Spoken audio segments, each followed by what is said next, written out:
తొమ్మిదవ నిజాం రోనక్ మనతో ఉన్నారు. Are you seeing Razakar movie? Yeah, I've come to see that. I've been called semi-officially, so I thought I'll sit in a corner and watch it because it's so talked about. And I thought instead of viewing it personally, I thought if I come here, I get a chance to talk to the people who made the movie, the producer, director, people who gave the input. Then you can discuss notes with them. So I couldn't have said much because I hadn't seen it, and I've seen the movie. There's a lot left to be investigated, and like I mean, obviously, a lot of these things were secret. I mean, between the governments and all that, everything is not so obvious for the public. So a lot needs to be researched. But the basic thing is all what I'd like to say is bygones are bygones, and we have this Ganga Jamna Tehzeeb now, and I think we should forget the past and move forward. I mean, I'm not saying you should cover up the past and all that, but it should be better researched. This was made like a movie, and it's for a purpose, it's a political picture. And I think this Qasim Razvi was the main villain of the movie. He got only 7 years in jail. And if he had done all these atrocities, he would have got much more. He would have been probably been lynched, if not, spent his lifetime in jail. But he only got 7 years after that. He went off to Pakistan. And I don't want to talk too much because I'm not a historian. I need to verify certain things. And so everything is just a perspective for this movie. The different perspective, they need to be investigated. But from what I know, that even the Nizam had very little control over the Razakar people, and he was not happy with them. In fact, I ran into some royal family person in Gujarat about 10 days ago. So his nephew was one of the commanders of the Indian army, and which invaded Hyderabad. And he said the Nizam seemed more happy that he was relieved of the Razakars. And I also know that lot of people were killed outside Hyderabad, but in Hyderabad there were very few mortalities. I mean, people killed by the army were very few. So that could be a tacit understanding with the Nizam. So all that needs to be investigated, and I don't want to talk about that now because this movie is, screened today for a certain perspective of the BJP. So, and I've been invited by them. I'm the guest, so I don't want to contradict anything. But lots needs to be investigated. The basic idea is to forget about all this and have a clean, new kind of how do you say, new beginning for everybody, including the Nizam family, who are quite happy with the democratic setup. In fact, they've elected me democratically in democratic India. According to them, the ninth democratic Nizam. So I'd like to take them forward. They like to mix with the democratic India, and and uh, and they're quite comfortable with this setup because before also there was one king, and who would dispense How do justice you to feel them. when Bairanpalli incident, the Rajakars killed the people? So see, all that again telling you, Razakar might have killed people in one occasion. There are many occasions. They're good and bad, and the amount of violence shown here, I don't think it's not all that very likely. Because if you, like I told you, if Razakars killed so many people, the Qasim Razi, who was the leader, would not have got only 7 years, and that too 7 years from Indian army which conquered Hyderabad. They could have done anything with him. The fact that they left him in 7 years is obviously it's not entirely. I mean, and the Nizam became Raj Pramukh for a few years. For several years, the Nizam was the governor of Hyderabad. So if Nizam was so much at fault, they wouldn't have made him the governor. So there's a lot behind the scenes which needs to be investigated. I'd like to say that. And I'd like to say we need to put the first, best step forward and continue in a very peaceful kind of Hyderabad because of this Ganga Jamni. And another thing I'm telling you, the final thing, this Razakar period was only 10 years. The Nizams ruled for 225 years or 224 years. So obviously you cannot use that 10 years of the last part of the Nizam to paint a picture of all the Nizams. Like my great grandfather, it was Mahbub Ali Khan. There are temples in his name, and he himself prayed in temples.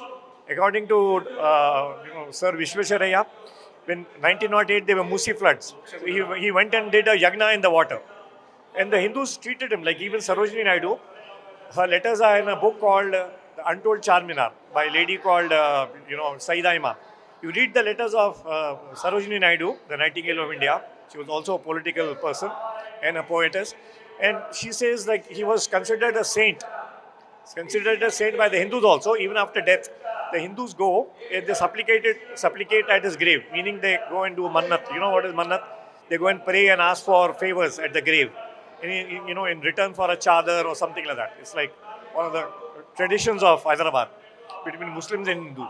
So the many incidents. I was with another person about 1 month ago. I mean, about 1 week ago. His name is Aditya. He is the Raja of Jetprol. Raja now. I mean, like titular Raja. So he was saying there's still small temples in the name of Mehboob Ali Khan, who was my great grandfather.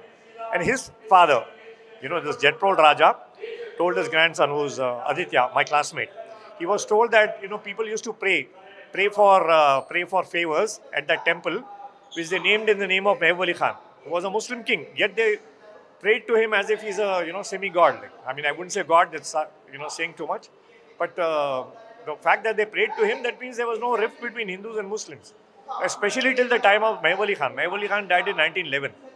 And after that, Usman Ali Khan came, the last king, during which time only 10 years that Razakar problem was there.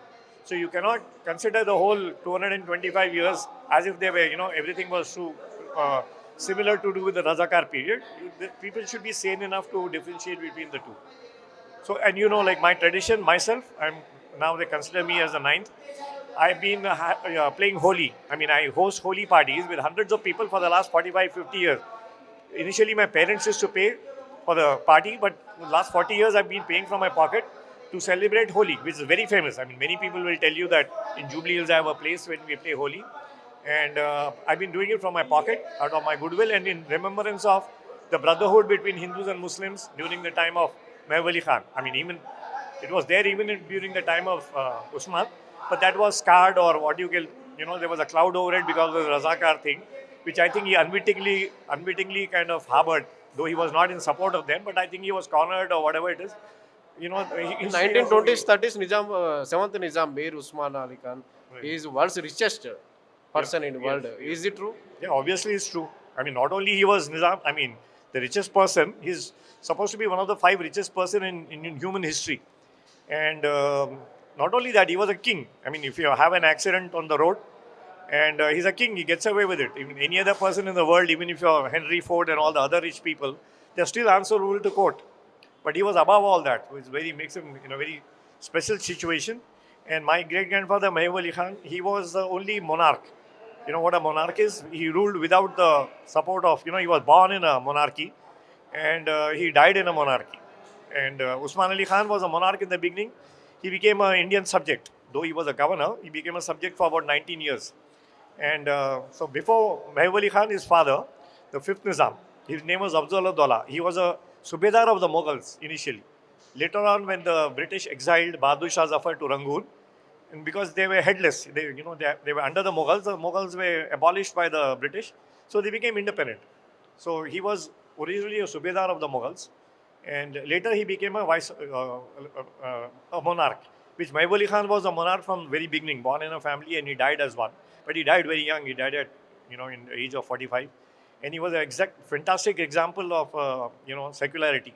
If you read the books and you study it, you'll know. And if you buy the book, and there's a book by a railway engineer. Mehboob Ali Khan created the railways from Hyderabad to Wadi with the first line.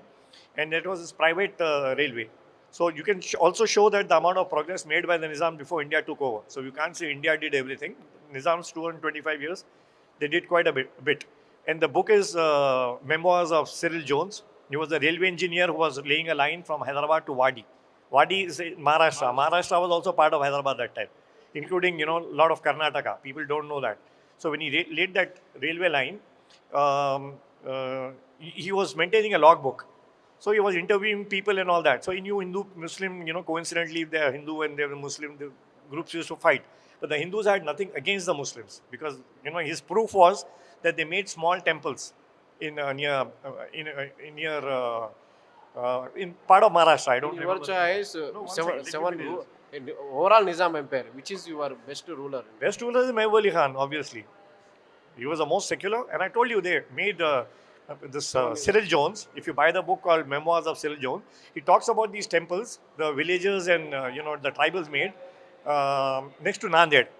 And he said that, and they used to, pray in those temples, maybe with small idols of the Nizam and all that, though he was a Muslim. Now, I read about it before the COVID, and I couldn't go to those temples. Now, I went to this Brahma Kumaris, an occasion, with this Aditya, who was a friend of mine, who was the grandson of the Raja of Jetprol. He's saying those temples exist in Jetprol also. And that Jetprol is in Telangana. So I'm so happy. It's only 180 kilometers. So my next plan is to go and see those temples. He's saying some of the temples have the name of Mahbub Ali Khan, some of them are just there. And he knows why they are there because his father explained the purpose. And he said the tribals pray to Mahbub Ali Khan at those domes.